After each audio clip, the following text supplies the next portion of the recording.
Grande Vibe 37, estamos aqui para mais um Fute Vídeo do Coen, que é um produto da marca Resenha 37 com apoio na produção do R37. E não se esqueça de se inscrever no canal, é importantíssimo para o nosso trabalho seguir. Compartilhar, dar aquele seu like, mostrar para os seus amigos. Além de nos seguir em redes sociais, está tudo aqui embaixo na descrição, beleza? Muito obrigado, vamos nessa. Resenha 37.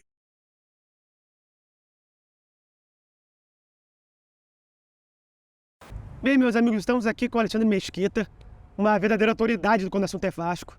Escreveu o Almanaque Vascaíno, que existe todos os jogos, todas as escalações, absolutamente tudo. Até 2019, início do ano, né? Sim. Taça Guanabara. E você tem uma larga experiência nesse assunto, né? Porque literatura é uma coisa que a gente é apaixonado, né? Sim. No caso, eu e o Jefferson Almeida, que é meu amigo de faculdade, meu irmão, né? A gente já tinha essa ideia desde o início do século, né? De fazer livros, né?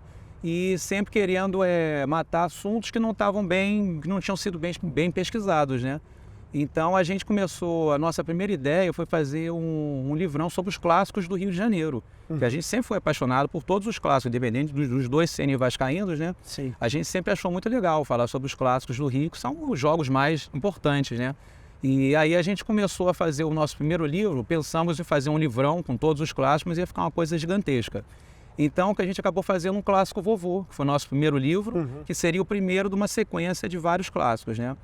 Mas aí o livro fez muito sucesso, nós tivemos um apoio legal da mídia que conheceu o nosso trabalho e fez bastante elogio ao nosso tipo de pesquisa, né? Na maneira como a gente retratava o futebol.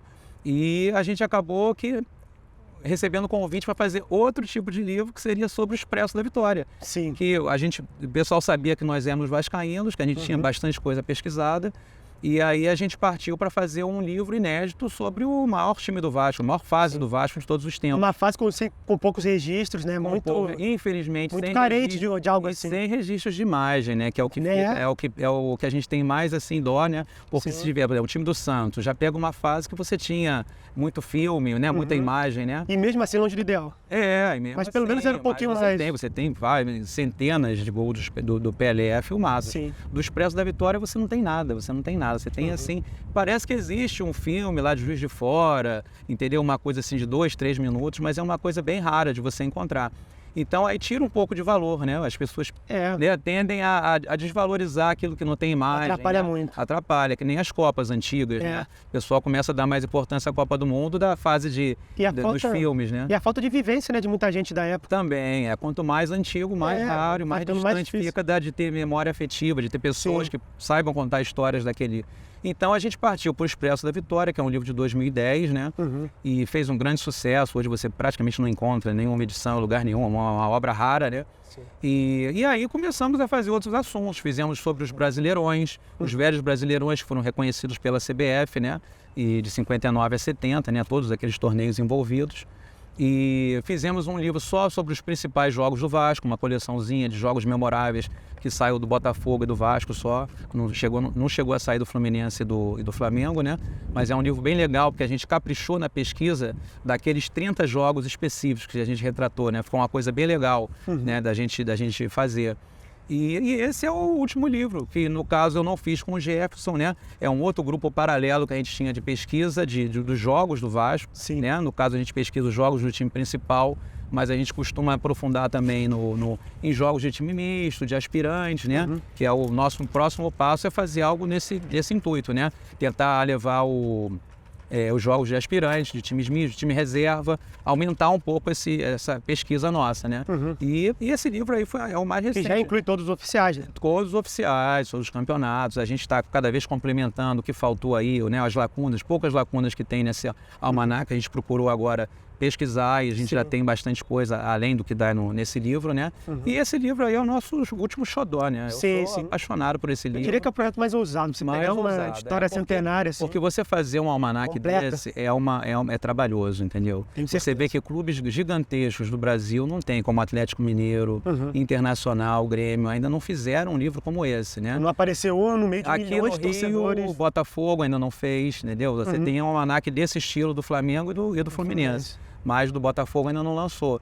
E é uma delícia, as pessoas ficam assim, olha um livro que eu queria saber onde é que... Os ex-jogadores, né? E eu quero saber os jogos que eu joguei, né? Os torcedores. Eu quero ver o jogo, a data do primeiro jogo que eu fui, exatamente, que a pessoa lembra de cabeça. Eu tenho muito isso também. E aí vai lá procurar o aniversário de tal pessoa, aí vai procurar. E fora de você relembrar e reviver, né? As emoções das partidas, lendo as fichas, vendo os jogadores. Aí você tira a dúvida, né? Que você tinha aquela memória, tinha sido tal jogador que fez o gol. Aí você, não foi ele, aí você confunde as coisas. E aí é o livro para você matar as suas dúvidas, você tirar as suas dúvidas, né? E esse é que é o legal de você ter um livro como esse, Almanac, que você consegue se aprofundar muito mais naquilo que é o achismo das pessoas. É fundamental para o cara que realmente ama o seu clube, assim, entender toda... E não só do seu clube, né? Quem tem interesse no futebol em geral, você acaba tendo... Eu sou um colecionador de almanacs de todos os clubes, independente de eu ser vascaíno. Isso é assim. Eu gosto de ter o almanac de todos eles, porque, e às vezes complementa a informação do teu time. Às vezes é uma coisa que você quer saber algo mais sobre o time do Fluminense, do Flamengo, ou do Cruzeiro, que tem um almanac também, você vai encontrar no livro do Cruzeiro. Pega um outro ângulo e complementa. Não no livro. A nossa pesquisa é mais focada, você acaba focando mais no Vasco, né? Mas aí quando você tem um material do mesmo nível, né, de um outro clube, você acaba juntando e é o que eu chamo do quebra-cabeça, né? Para nós que somos pesquisadores, é a maneira como a gente se define, né? Pesquisadores de futebol. Ninguém fala que é escritor, ninguém fala que é só torcedor, né? A gente fala que nós somos pesquisadores, eu, Jefferson e a galera da pesquisa, né? Então é mais ou menos por aí, é juntar esse quebra-cabeça, né?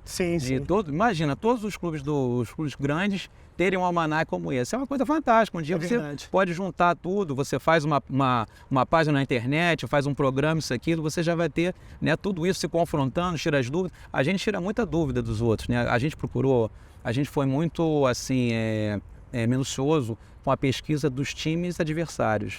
Então a gente caprichava, tipo assim, como é que o cara era chamado naquele time? Né? Era Paulo César Caju e Paulo César Lima, que é uma coisa que todo mundo tem em dúvida. É Paulo César Lima ou Caju? Como é que era o mais usual, né? Vamos usar o apelido, vamos usar o nome dele, acabou que era o sobrenome, mais o Caju, né? Com certeza, é mais usual o Caju. E assim, é só um exemplo de centenas que a gente teve que, né, ir desvendando aos poucos, né? Sim. E agora caindo um pouco mais dentro dessa história do Vasco, antes mesmo de falar de jogos, é algo que vocês têm muito orgulho, a situação da construção de São Januário e a luta contra o racismo, que se em 2023 já é o que é, você imagina 100 anos atrás, né? A história do Vasco da Gama, eu acho que ela é bem diferenciada dos outros do Rio de Janeiro, porque a gente começou lá de baixo, né? É verdade. A gente saiu, já era um clube de remo, um clube já vencedor no remo, né?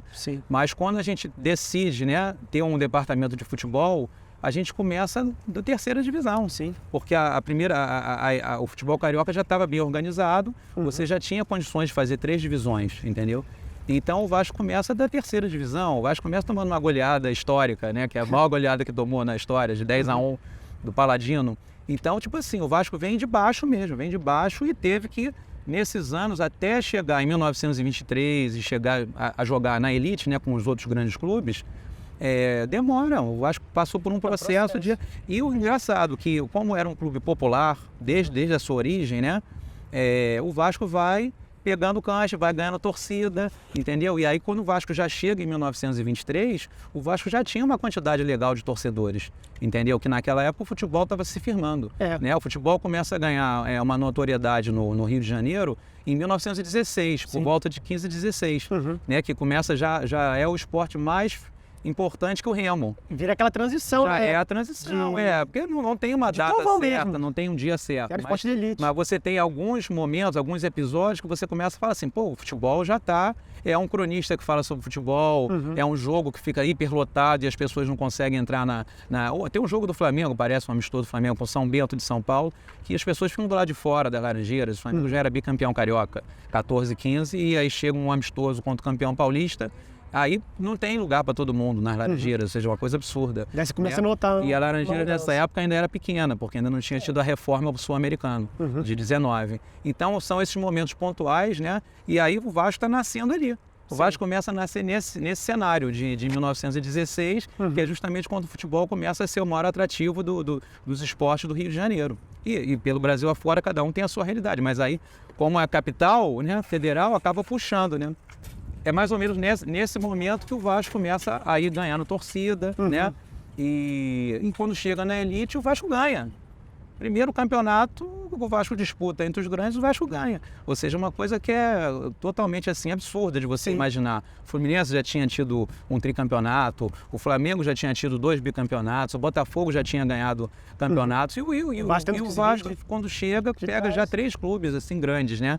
Então, o que acontece? O Vasco consegue já se firmando. E os anos 20 foram bons para o Vasco fez bons times. E aí vem o quê?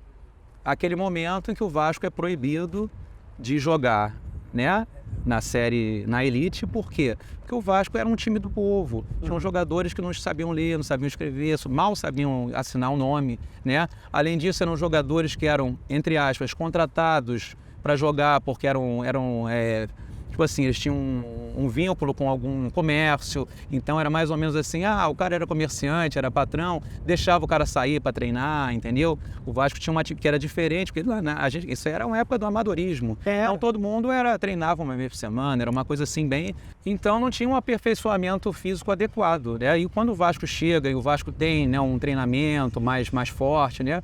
Começa isso a dar um destaque também no time, né? O time começa a correr mais, começa a vencer. O Vasco tem muitas viradas no primeiro título, né? No começo já saía perdendo. Já tem um apelido nisso, né? O time da virada já pode ser considerado desde essa época. Apesar da torcida não falar, a gente já é uma constatação. Já fica ali no uma constatação.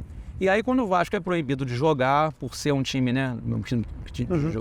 A expressão utilizada pela Liga eram jogadores de profissão duvidosa. Meu Deus. Né? O que seria, no caso, aquelas pessoas simples, que eram funcionários, não eram médicos, não eram estudantes, não eram engenheiros, né? Então, o Vasco é retirado da Liga. E aí surge aquele mito de que o Vasco teria que ter um estádio próprio, que é uma grande desculpa, que não é verdadeira, entendeu? Mas aí o Vasco decide o quê? Não, para provar que nós temos condições também, além de ter um futebol forte, vamos construir um baita de um estádio. E aí o Vasco consegue arrecadar através de listas com sócios, com pessoas que contribuíram, mesmo não sendo sócio, o Vasco consegue erguer aquele monumento que vai fazer 100 anos, que é um estádio maravilhoso, né? História riquíssima. Na época, a capacidade, como muda, né? A questão no olhar, né? Era que todo mundo acha que a arquibancada é o lugar para você ficar sentado. Fica sentado o dia que está vazio. Na verdade, a arquibancada você fica em pé, né? E fica em pé um junto do outro. Então, a capacidade de São Januário chegava a ser 60 mil, 50 mil, fácil, porque você não tinha lugares marcados sentados. Eu ia botando as pessoas enquanto elas coubessem dentro do estádio, né? E claro que na social já era diferente, você já tinha cadeira, isso e aquilo, mas no restante, na ferradura e na parte tradicional, lateral da arquibancada, era todo mundo em pé, apanhado de gente. Você vê as fotografias, não tem ninguém sentado. Dia de jogos cheios, era todo mundo em pé. E aí a gente consegue erguer aquele monumento, que é uma coisa que é um orgulho de todo vascaíno, apesar da modernidade, apesar dos estádios novos. Eu não sou contra o Maracanã novo, né? Todo mundo fala do Maracanã. A gente tem um grande mito aí, uma grande disputa também das pessoas, né? Eu fico antes. Que é o Maracanã novo, que é o Maracanã antigo, né? Tem várias vertentes aí pra gente analisar. Mas eu acho que hoje em dia você tem uma democratização muito grande. Você vai num estádio, qualquer lugar que você está presente, você está assistindo bem o jogo. Isso aí evolui pra caramba. Que era uma coisa que você não tinha antigamente. Eu já fui geraldino. Você ficava na ponta do pé para ver. Quando botava uma placa de publicidade na tua cara, você não via nem a bola na linha lateral correr. Fora que a lotação era uma lotação absurda que você não conseguia sair, né? Não conseguia sair, você não conseguia se mexer. Eu fui no Brasil-Uruguai de 89, na geral. Você não conseguiu comemorar o gol, você não levantava o braço, você estava assim, entendeu? Com o braço do lado do outro assim, então você não conseguia mexer o braço, levantar, porque as pessoas estavam... Você não volta mais. As pessoas estavam apinhadas e uma junto da outra era complicado. Então tem isso da modernidade. Hoje, eu acho que as pessoas já estão pensando mais, e as gerações mudam, né? Hoje quem está aí está vendo que é necessário você fazer um estádio moderno, que é uma arena para você ter shows, para você arrecadar, né? Já que hoje o futebol está caríssimo, você fazer futebol é uma coisa muito cara. Então você tem que olhar para isso. Não adianta você pensar só romanticamente, falar assim, São Januário é histórico, vai fazer 100 anos, isso, aquilo, barará, e pronto. E aí você vai ter 20 mil pessoas lá dentro, você vai ter um estádio que não é confortável para a nossa noção de hoje, que a noção de conforto vai mudando de acordo com o tempo, né? Finalmente, você sentar num banco de madeira da social, você falava, nossa, a qualidade da madeira é maravilhosa, que banco lindo. Hoje você quer uma almofadinha para você sentar. Cadeira confortável. Cadeira confortável, com braço, isso, aquilo, né? Então é completamente diferente. As pessoas mudam de pensamento, né? Então, essa necessidade existe hoje. Eu sou apaixonado pelo estádio, já fui lá centenas de vezes, mas, tipo assim, hoje eu acho necessário você fazer uma reforma. Que você bote o estádio novo e mantenha aquela fachada tradicional. Não vai desconfigurar, né? Não vai desconfigurar, mas eu acho que existe a necessidade de você fazer um estádio novo, moderno, que abrigue uma quantidade maior de torcedores, que o Vasco tem torcida para isso. Você vê que quando o Vasco joga no Maracanã e o Vasco tá bem, o Vasco sozinho lota o Maracanã. E até não estando tão bem assim, vai. Não, se você comparar com o Fluminense e o Botafogo, o Vasco consegue ter uma média de público, mesmo com times medianos, bem acima de Botafogo e Fluminense. Não dá para competir com o Flamengo, principalmente dos anos 2000 para cá, que a torcida cresceu, essa diferença aumentou um pouco, isso aí é uma coisa óbvia, né? Mas é mais ou menos isso. E a parte do racismo vem daí, né? Ou seja, não foi só da questão de colocar os negros, é mais a questão social também, né? De você absorver pessoas de um nível social mais baixo, né? E que a elite via como profissão duvidosa. Ou seja, não vamos jogar com pessoas tão diferentes da gente. É a mesma coisa que hoje você fala assim, eu não vou jogar uma pelada com uma pessoa assim, com uma pessoa de rua, porque eu sou diferente. Ou seja, esse pensamento não havia, né? Quer dizer, esse pensamento havia na época, não da parte do Vasco. Ligadíssima a escravidão. Não da parte do Vasco. Era algo muito recente. O Vasco já foi dando, né, um diferencial nisso.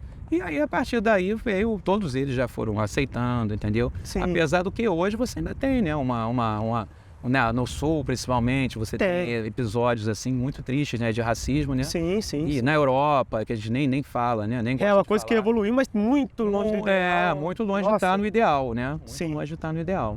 E agora, indo para Campo e Bola, a gente pode falar do Expresso da Vitória, né? Vários times como a gente está falando, no início o Vasco começa ganhando, os anos 30 o Vasco já não vai tão bem, é um ano que o Vasco pega muito jogador estrangeiro, o Vasco tem jogadores argentinos, uruguaios, até um certo exagero. O Vasco chega a ter um jogo com 5, 6 jogadores estrangeiros, na época você não tinha essa limitação. Então o Vasco tem, alguns chamam de platinismo, né? Jogadores de platinos, né? Então, o Vasco, nessa fase, o Vasco não teve um sucesso muito grande. E quando entra na década de 40, né, que você tem novamente a unificação das ligas, né, que ficou durante 4 anos separadas, né, os clubes, né, 2 clubes de um lado, 2 de outro, o América de um lado, o Bangu de outro, ou seja, praticamente houve uma divisão equalitária, né, de clubes, né, de forças, né, mas quando eles se juntam novamente, a liga do Flamengo, Fluminense e América estava bem mais forte. Né? E aí é necessário você ter uma reação, né? Sim. Para tudo você tem uma ação e reação.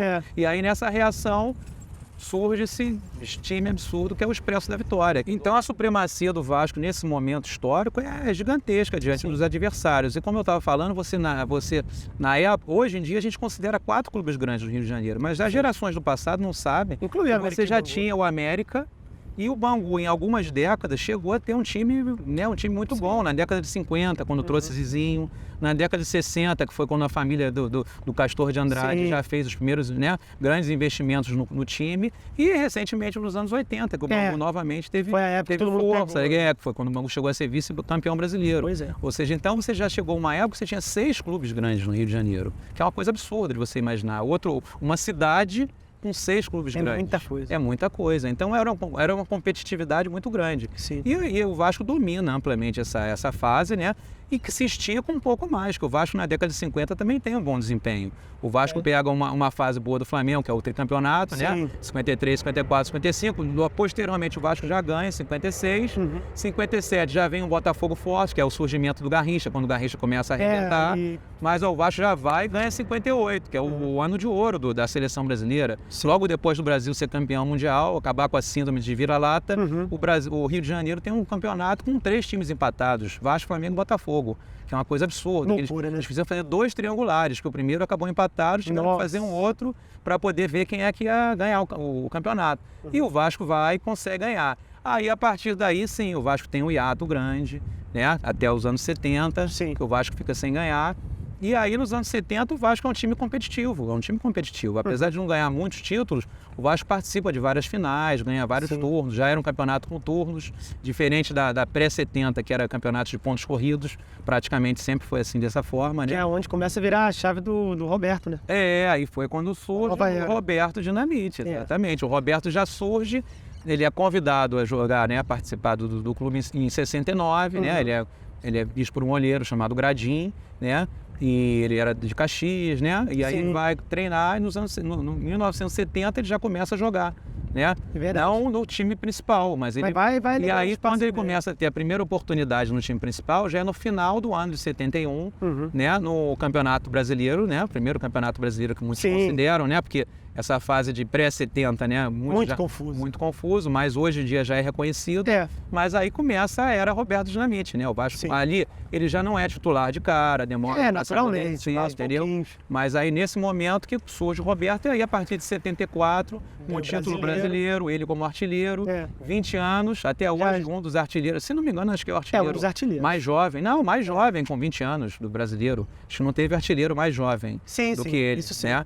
Eu não sei como é que é o total de número de gols, que isso aí toda hora vai mudando. Não, isso aí muda. Tá inclusive, eu não vou dar um spoiler, porque a gente, nas pesquisas, a gente acabou descobrindo mais gols do Roberto Dinamite. Ele tem mais gols até, infelizmente, ele faleceu sem saber. Né, que ele tinha mais gols do que se falava. Impressionante. Porque quando a gente vai pesquisando, a gente descobre certas partidas que o clube não viu, que foram amistosos, meio assim, né, ocultos, meio, né, que quase não tinha público. E aí a gente descobriu e hoje a gente vê que realmente aquilo foi uma partida com público, com renda, com juiz. Então a gente tem que considerar aquilo uma partida amistosa oficial, né? Que aqui no Brasil a gente tem essa mania de considerar não só os jogos de campeonato, que aqui a gente sempre fez muitos amistosos, né? Os amistosos... Mas nessa época, rolava muita discussão. Antes de você ter um campeonato brasileiro, né, forte, os amistosos aqui eram bem assistidos. O pessoal ia nos estádios para ver. Recentemente teve isso com o Fla-Flu, né? No 20 de janeiro, né?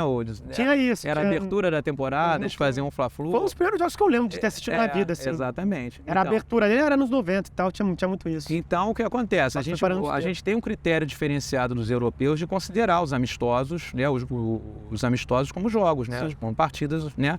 Do histórico do jogador. E o Roberto, né? Tem esse jogo que a gente vai um dia falar aí, daqui a pouco a gente vai divulgar. Vamos chegando nele. E aí ele tem mais gols do que ele imagina, mas o Roberto tem cerca de 700 gols na carreira, parece. É impressionante. Um negócio assim. É por aí, sim. Porque ele não fez só gol no Vasco, seleção, Barcelona, Portuguesa, né? Sim, Campo Grande, né? Ele chegou a jogar. Não, Campo Grande, infelizmente, ele não fez gol. Ele não fez gol, mas ele tem participação no Campo Grande. E muitas seleções, né? De seleções cariocas, combinados, né? Jogos festivos, né? Ou seja, ele participou, porque naquela época hoje você tem um calendário todo ocupado. Naquela época você tinha um calendário mais frouxo, você tinha a possibilidade de viajar, você tinha mais jogos, mais um intercâmbio com a Europa, esses torneios de verão, né? Da Europa que você tinha, que é uma coisa que infelizmente acabou. Isso aí até atrapalha um pouco, né? Dos times brasileiros, né? O intercâmbio. Nessa parte que você chega lá, vai jogar um Mundial, né? Você depara com... E a própria divulgação da marca, né? Que hoje em dia... também fica mais enfraquecida. Cada vez mais enfraquecido. Então aí vem essa era Roberto, né? Que a gente pode considerar aí quando ele começa a ser titular, né? Aí você tem um campeonato carioca de 77, que é uma grande conquista, né? O Vasco com um grande time, né? E tem uma coisa muito legal, que pouca gente comenta.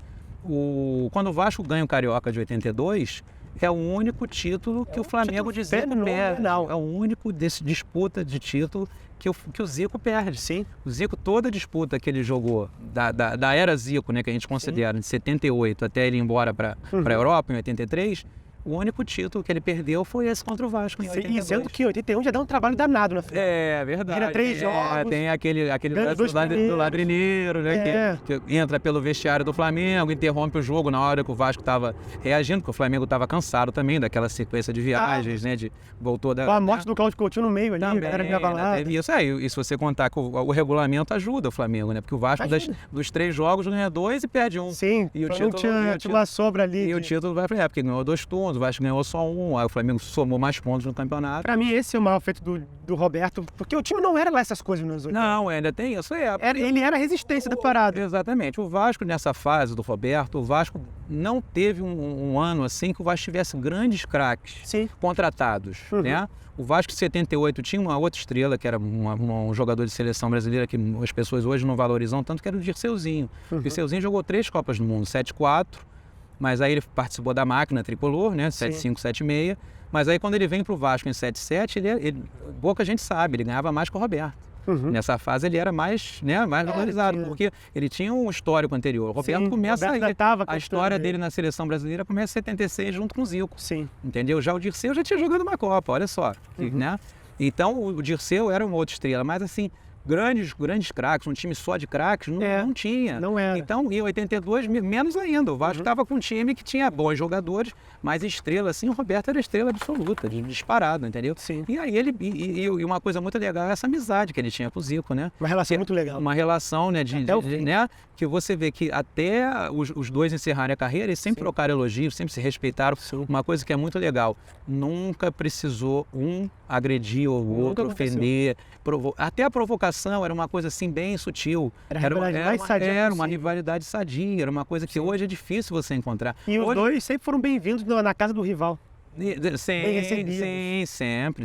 Era difícil. É um jogador de tamanho nível. Apesar de personalidades diferentes, né? Apesar de personalidades diferentes, o Roberto era mais extrovertido, o Zico era mais fechado, né? O Zico teve uma história paralela com a seleção brasileira que não foi tão saudável, para ele não fez tanto bem. Hoje ele tá bem à beça, hoje ele tá super de bem com a vida, ele fala de tudo com a maior tranquilidade, mas ele chegou a um tempo que ele não gostava muito de falar, falava do pênalti lá de 86, ele já ficava irritado. Né? Um cara do nível dele, ele acabou jogando, para mim, no máximo da forma, uma Copa só. Exatamente. 78 ele ainda estava ali chegando, e 86 já estava machucado. Não, e ele se contunde também, acho que em 78 ele tem um momento ali, ele tem uma contusão leve que ele sai do time, né? E 86 foi logo depois que ele operado, né? Já estava ruim. Já estava numa boa. As pessoas falam que ele tem um horrível bichado, né? Tá bichado, né? Na época da medicina, acabou com a carreira dele.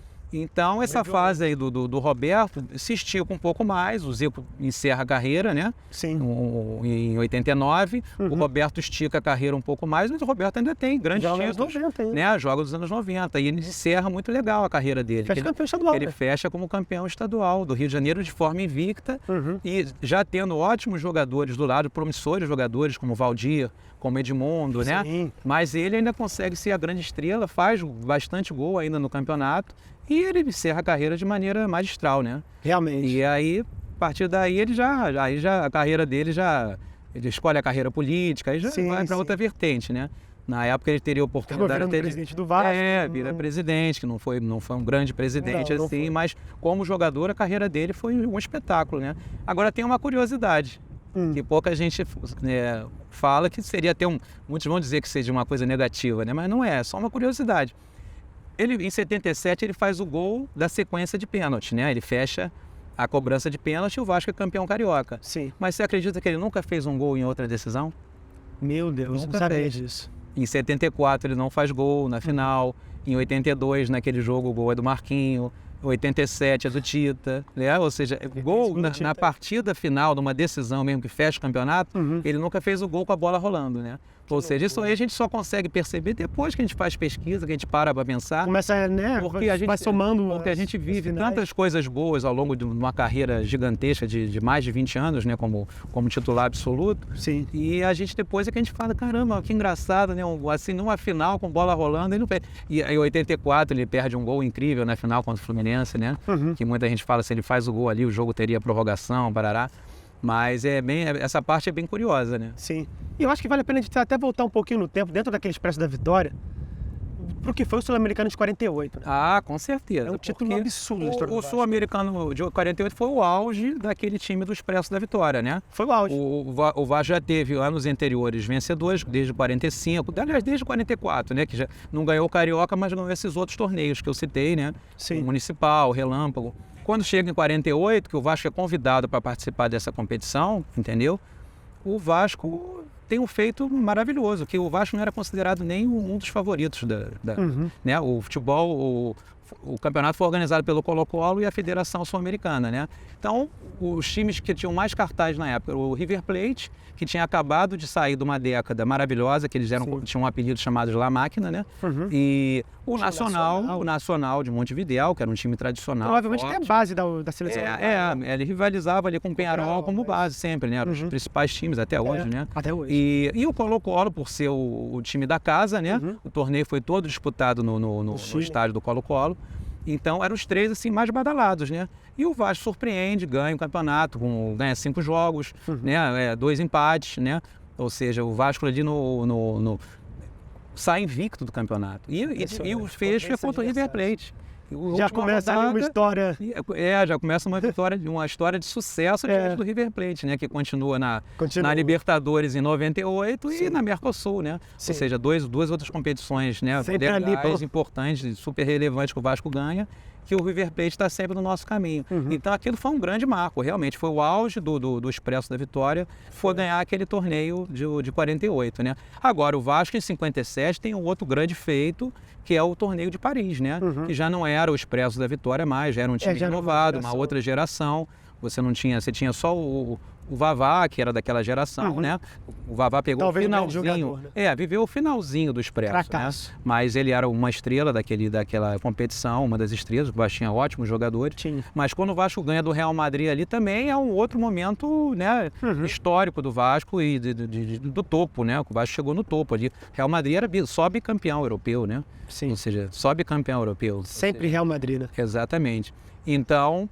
E o Vasco ainda coincidentemente travou outra disputa com o Real Madrid 50 anos depois. Eu tava pensando nisso. E com relação ao 48, né, quando joga com o River Plate, em 98 ganha do River Plate na Libertadores e vai jogar com o Real Madrid. Quando o Real Madrid já era uma verdadeira seleção, né? Sim. Foi quando a Europa já começava a fazer, né, esses times que hoje... Mas nós ainda estávamos próximos deles, o Vasco ali era o mesmo nível. É verdade, né? A gente nos anos 90, eu acho que é engraçado que hoje a gente tem talvez hoje pelo marketing, né, os jogadores têm muito cartaz, mas a gente percebe que tem um distanciamento maior, né? A gente está vendo os resultados aí, né? Que a Europa não perde. Estamos há uma década. Uma década que não ganha nada, né?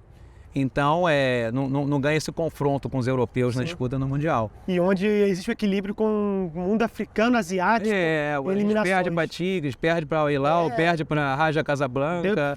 Tá meio a meio. Tá meio a meio. Ou seja, então, naqueles anos 90, não que anteriormente não houvesse também esse equilíbrio, né? O equilíbrio existe desde o Santos. Foram poucas vezes, né, que os brasileiros foram jogar Mundial, né? A Libertadores foi ganhando prestígio nacional. Depois do Santos, que ganhou aquele bicampeonato, o Brasil só foi ganhar com o Flamengo. Acho que não, teve o Cruzeiro. Com o Cruzeiro. Que foi a disputa Jogou com o Bayern. Acho que foi perder pro Bayern. Que era nas duas casas. Mas você tinha, se você tivesse você via o equilíbrio quando você tinha esses confrontos nos torneios de verão. Sim. Que o Brasil ganhava muitos jogos de clubes grandes europeus. Então você não tinha essa possibilidade de ter confronto anual para você ter esse, né? Pelo perfil da Libertadores. Exatamente, era difícil. A Libertadores já chegou uma época que eram só 2 que iam na Libertadores, né? Hoje em dia vão 8, 9, é uma festa, né? Não, fora as peculiaridades de campo. E agora teve uma fase também, que foi 89, né? A partir de 89 com a Copa do Brasil, que só ia o campeão brasileiro. Ou seja, o outro ia pela Copa do Brasil. Sim, eu cheguei a pegar isso, era depois é que começou a ter mais vaga, a partir dos anos 2000, aumentaram um pouco a Libertadores, Sim. Né? Aí ficou... E foi essa época que o Vasco teve um outro grande time, né? Foi, nessa base que vale a pena de chegar. Exatamente, que aí já foi quando o Roberto já tinha se aposentado, 92, mas aí veio uma geração legal de garotos do Vasco, né? Que começa com o Edmundo, né? Que foi o tricampeonato, o Edmundo não participou de tudo, o Edmundo infelizmente só fez um ano, 92, já foi no Palmeiras, mas o Vasco tinha uma geração de garotos legais ali, né? O Jardel, o Valdir, né? Bismarck. E o Vasco ganhou um tricampeonato, que foi um feito para o Vasco. O Vasco sempre tentou ganhar um tricampeonato, não conseguia, parava no bi, né?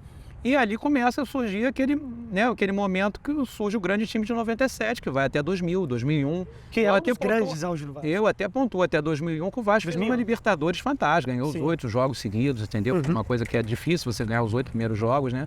E cai diante do Boca Júnior, que era o Boca Júnior. Né? Era o Boca Júnior, né? Daquele momento histórico. O Boca Júnior era um grande time, era o grande, né? O que matava todos os brasileiros, ganhou do Palmeiras, ganhou de todo mundo, né? Então, aí você tem esse último grande time do Vasco, que eu considero aquele. Você teve um momento bom agora, em 2011, 2012, mas não se consolidou tanto, que ficou só num título, né? Que foi a Copa do Brasil. Foi legal que ganhou a Copa do Brasil, que era um campeonato que nós não tínhamos. Jogou Brasileiro e Libertadores em altíssimo nível. Nós tivemos uma condição de pegar a Libertadores, né? Foi por muito pouco, né? Aquele gol que o Diogo Souza perde, né? E o próprio título brasileiro foi um detalhe. A arbitragem ali também não foi muito legal com a gente no jogo de ida, né? Que anulou um gol que teria sido legítimo, né? Não validou um gol que teria sido legítimo. E então, mas um momento assim de uma fase áurea mesmo foi essa fase, né? Foi. E agora a esperança de todo vascaíno, né? É que com essa sociedade anônima de futebol, com investimento que pode ser feito, né, no futebol do clube, que a gente consiga. Esse Carioca agora, né? Que a gente acabou de ser eliminado, a gente já demonstrou que tem um time. Já tem uma evolução, já inegável. tem uma evolução inegável, óbvio. Ganhamos do Botafogo, né? Pô, a gente tava tanto tempo sem ganhar um clássico, ganhamos 2 seguidos. Sim. E jogamos melhor que o Fluminense, ainda teve isso. E tem ali um desenvolvimento de time acontecendo. Não, com certeza. Agora, trabalho tem que dar uma continuidade. E a questão da paciência, né? É. E, por exemplo, o próprio Flamengo, né? Teve essa fase que ele está vivendo, ele demorou 5 anos até ele conseguir, né? Ficou de 2016 a 2019, você já com algum investimento ali só. Não, e se você considerar que a gestão começou em 2013, sim, é um tempo maior ainda. A torcida do Vasco está muito imediatista, querendo que já aconteça agora. É a síndrome da SAF, né? Você acha que vai virar o Manchester City do dia para noite? Agora é uma grande decepção. Tem que ir com calma mesmo. Que a gente teve, né? Apesar de sentir essa evolução do time, foi sair precocemente da Copa do Brasil, né? Isso aí foi realmente uma cena que nós temos. Ponto fora da curva. De perder para times pequenos, né, em São Januário, né? Baraúnas, 15 de Campo Bom. O Baraúnas foi impressionante. Final a gente não perde para time pequeno, né? Assim, entre aspas, né? Fazendo uma chacota com o Flamengo, perdeu para Santo André, Fluminense para Paulista, Botafogo para Juventude. Agora, nas fases anteriores, a gente acaba dando mole e perde um jogo como esse de... Quer dizer, nem perdeu, mas perdeu os pênaltis, que dá mesmo, né? Foi um empate. E fora o faturamento, né? Que hoje em dia a Copa do Brasil hoje é uma competição talvez mais importante por causa do faturamento, que propriamente por ela ser uma grande competição, né? Apesar disso não ser mais hoje o tamanho do problema que já foi em anos recentes, né? O cara já fez equalização ali e tal, já... Enfim. E aí vamos ver, daí pra frente eu tô esperançoso que a gente faça um grande brasileiro, que venha 2 ou 3 contratações boas, entendeu? Agora, pro brasileiro. Na janela do meio do ano deve vir alguém. E aí vamos ver. E futuramente a questão do estádio, né? Do estádio reformado, né? Uma arena, né? Ou seja, uma coisa legal que eu acho que vale a pena. E também o Maracanã, né? Participar de uma licitação decente para poder, né, jogar no Maracanã com mais à vontade, né? Sem ser um visitante, né? Praticamente condições melhores. Eu, por exemplo, que sou acostumado aí no Maracanã desde 4 anos de idade, eu hoje já não sinto tão assim, né? Aquela liberdade no Maracanã. Já não se sente mais em casa, né? Não, sinto mais. Virou um negócio ali. Uma coisa de torcida fora, né? A gente, até a questão de local, né? Quando joga com o Fluminense, tem que mudar de lugar. Eu já assisti. Já tem isso, né? Eu já assisti jogo contra o Fluminense jogando na torcida do Flamengo, entre aspas. Não posicionado na torcida do Flamengo. Teve a tal da licitação lá, de lado, que os caras fizeram o contrato do lado, aí vira essa confusão. Ou seja, isso é uma outra questão que agora a gente vai brigar, né? Pra participar mais do Maracanã. E desses times de anos 90, qual você acha melhor? 97, 98 ou 2000? E agora você me complicou, porque a gente faz muito... Romário versus Edmundo versus Juninho. Entre nós vascaínos, a gente faz muito essa... Qual seria o seu time ideal com aqueles jogadores que passaram, né? Eu acho, pela conquista, eu acho que o time de 98 tem que ser mais respeitado mesmo. Realmente. Chegou no ápice ali, né? Pegou um River gigante. Agora, obviamente que quando você pega o Romário, né? E faz aquele time que jogou paralelamente brasileiro e a Mercosul em 2000, era um time que estava, né, na ponta dos cachos. Paulista jogando era do nível do Flamengo aí, dos 6 meses gloriosos aí do Flamengo com o Jorge Jesus. Era nesse nível aí. Não perde nada, não fica devendo nada. E foram 2 competições ali dificílimas, ganhando do Cruzeiro fora de casa, virando um jogo espetacular, a famosa virada histórica. Como se fosse ontem. Seja uma coisa que jogo extraordinário. É uma coisa assim única. Ninguém vai ganhar uma outra final perdendo no primeiro tempo de 3-0 fora de casa e virar um jogo como o Vasco. Palmeiras poderosíssimo também, campeão de Libertadores. Já não era um Palmeiras, o supra-sumo do Palmeiras, mas era. Não, mas era. Naquele mesmo ano era uma fase boa do Palmeiras, que o Palmeiras mesmo com um time, né? É que nem o Corinthians de 2000. Não era um time assim que você fala cheio de craques, mas era um time que deu liga, né? Que estava jogando muito bem, né? Por isso que eu não considero vergonha ter sido vice por aquele Corinthians. Talvez mais pelo fato de ter jogado no Maracanã. Aquele Mundial ali eu não consigo. Pelo Corinthians, justamente. O Corinthians jogou, você tem que a gente deu um baile no Manchester United, mas ele era aqui mais a passeio do que pra jogar uma competição séria, né? Eles tinham acabado de ganhar um Mundial naqueles moldes antigos, né? Vai me parar no verão carioca. 40 graus, Meu Deus. 3 horas da tarde no Maracanã, é Tu complicado. imagina os Skulls ali no meio daquelas... Nossa. Mas, de qualquer maneira, para a história, fica o placar, né? Fica lá, tá lá. Ganhamos do campeão mundial, né? Uma atuação absurda. Os dois. Ainda bem que naquele tempo eles estavam de bem, né? Eles tinham seus altos e baixos. Alguns meses depois eles já brigaram. Né? Tradicional rivalidade interna. Né? Até hoje, o Romário tem uma entrevista recente que ele fala deste mundo, eu acho muito engraçado. O Romário, numa entrevista, é um espetáculo à parte. É um espetáculo à parte. Infelizmente, eu nunca tive... Eu fui até o lançamento do livro dele, né? Um dos primeiros livros foi até o Marcos Vinícius que lançou. Eu até brinquei com ele, isso, aquilo, mas eu queria ter tido um contato maior com o Romário, assim, para ver essas coisas engraçadas que ele fala, e quando a gente pergunta sobre jogadores, aquilo, ele é meio soberbo, mas ele realmente jogou muita bola, né? Romário, eu tenho o Romário como um dos poucos ídolos, assim, porque eu valorizo muito o time, a instituição, a camisa. Sim. Eu não sou muito de ficar rendendo para jogador, parará, entendeu? Agora, claro que você tem aqueles preferidos. Entre os meus preferidos, o Romário com certeza está entre eles. Mas é isso, Alexandre. Muito obrigado por tudo. Obrigado pela oportunidade. A próxima vez eu estou à disposição aí. Valeu, muito obrigado. Valeu, pessoal. Não deixe a inscrição, compartilhar com os amigos, beleza? Valeu.